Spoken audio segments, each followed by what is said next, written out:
હાલે ગઈકાલે એફપીએસના એસોસિએશન દ્વારા જે હડતાલ હતી એ ગઈકાલે જ સમેટાઈ લેવાઈ છે, જેથી કરીને આજથી હવે વિતરણની કામગીરી શરૂ કરવામાં આવશે અને જથ્થો જ વહેલામાં વહેલી તકે પહોંચાડવામાં આવશે.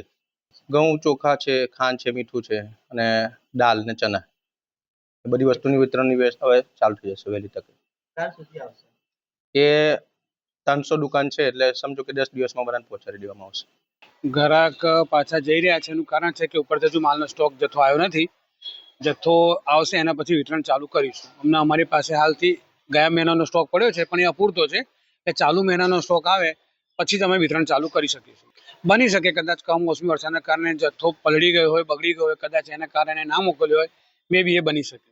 સરકાર જથ્થામાં જ્યારે આવે છે એટલે ઘઉં છે, ચોખા છે, જુવાર છે, ચણાની દાળ છે, તુવેરની દાળ છે, ચણા છે, ખાંડ છે બીપીએલ વાળાને અને મીઠું છે. જથ્થો અમુક વાર 5-7 તારીખ સુધી પણ આવી જાય છે, અમુક વાર 15-17 સુધી પણ આવતો નથી. એ જથ્થો જ્યારે આવે છે ત્યારે એની ઓનલાઈન એન્ટ્રી કરીને અમે બીજા દિવસે વિતરણ ચાલુ કરીશું. જનરલી સ્ટાર્ટિંગની તારીખોમાં ગ્રાહકો નથી આવતા. ગ્રાહકોને ખબર જ છે કે જથ્થો 10-12 તારીખ પછી જ આવે છે. એ જનરલી ગ્રાહક છે ને 10-12 તારીખ પછી આવે.